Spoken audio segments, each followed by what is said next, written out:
Hello, ladies and gentlemen. Today, we have an important guest that we may not know, but he is just a concerned citizen of Africa.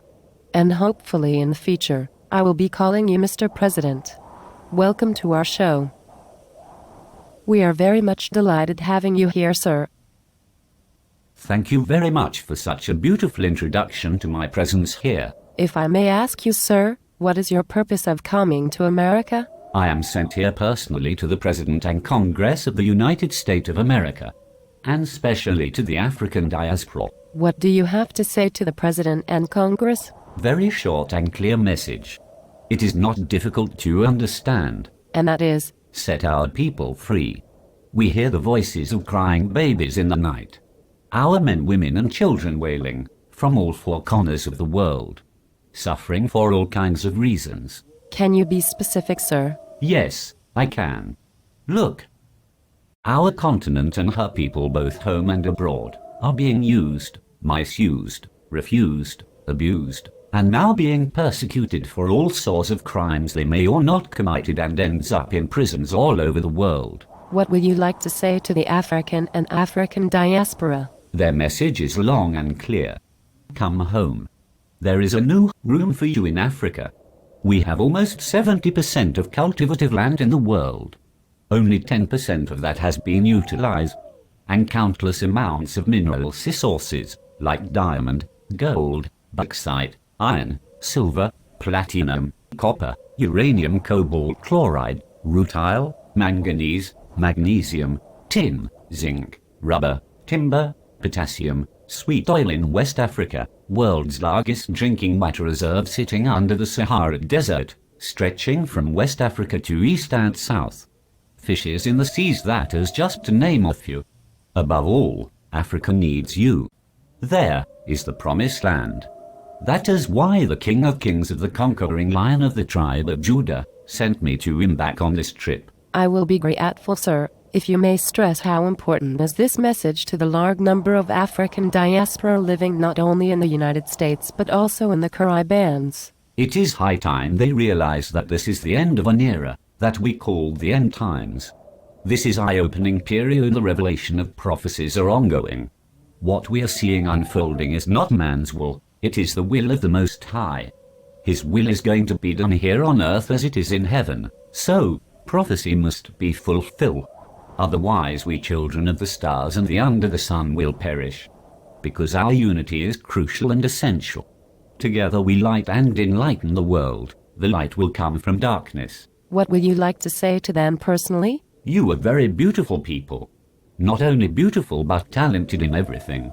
That is what the Most High our Father gave you. No one can take them away from you. Those are some blessings to show you that He loves you.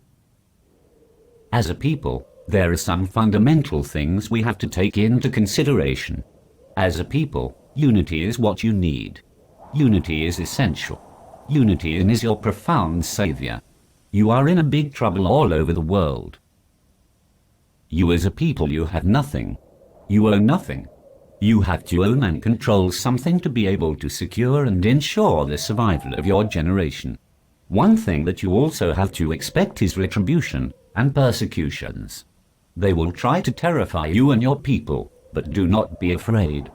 Cause the Most High will be with you on that day. For approximately 1500 years, your people have been enslaved all over the world. We know it and we tried to ignore it, and now we all tried to get over it. It is not working. What we all failed to realize is, why? My answer is, they know who you are. There is a religious war going on since the death of Jesus Christ. Africa and her people schooled and divided into many theses. Through religion and colonial languages and so on, the people of Africa and the diaspora must unite.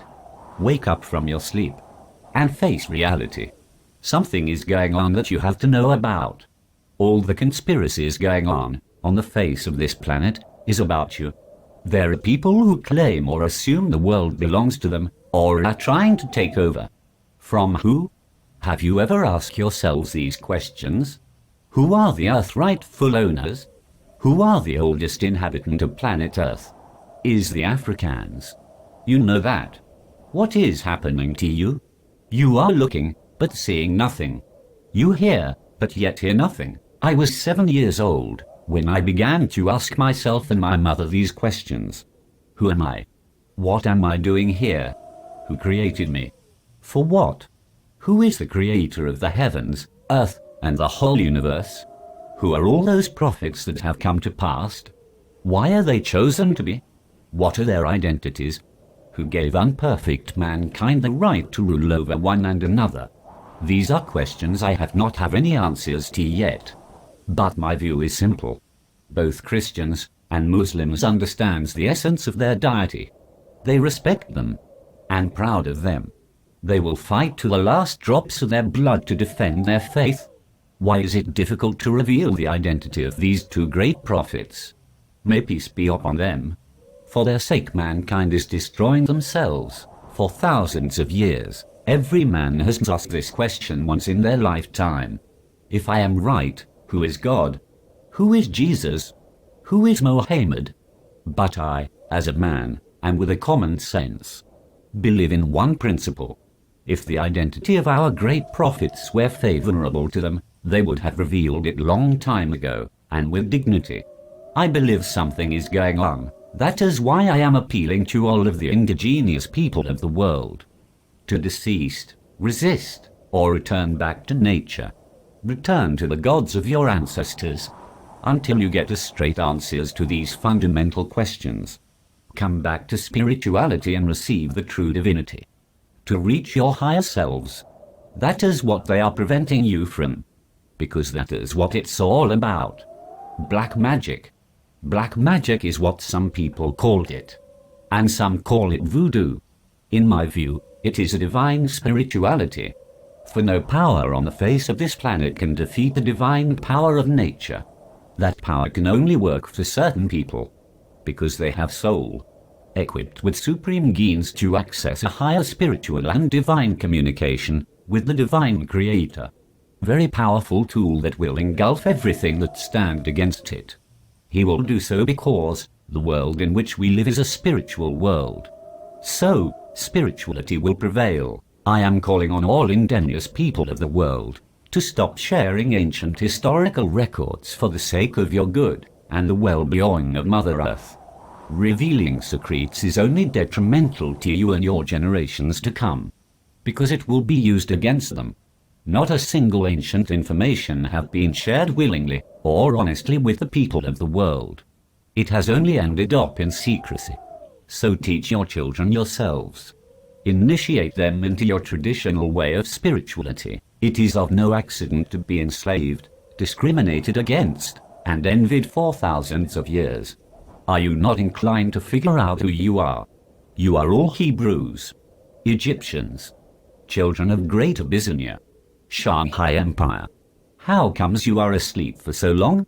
You were more powerful then, before Christianity and Islam, which is a myth. They are responsible for all the wars and destruction of all ancient civilizations on Earth, especially in Africa and Americas. That is why I am calling again to my brothers and sisters of the world to be very aware of what is going on around you. Very soon, your continent and her people will be from slavery. Today is a day of a little revelation I have been keeping for a long time. This is very serious. I am very much worried about the status of mankind today and mankind tomorrow. It is a dream I have to share with those who believe in him. By saying him, I am referring to the Most High. He who created the universe, the heaven and earth, and he who creates light and darkness. He who mankind has turned against, instead, worshipping the gods he our father have never known. In my dream he was disappointed. He was not a happy father, but a loving and a caring one, concerned about what is taking place, not only to ourselves and the planet which he has given us to dwell in. He is also concerned about the destruction and disruption we are causing to the whole universe. His eyes were very red, big and tall. He looked old in appearance, like a 100-years-old man. He had a rainbow-colored garment, traditional, not machine-made.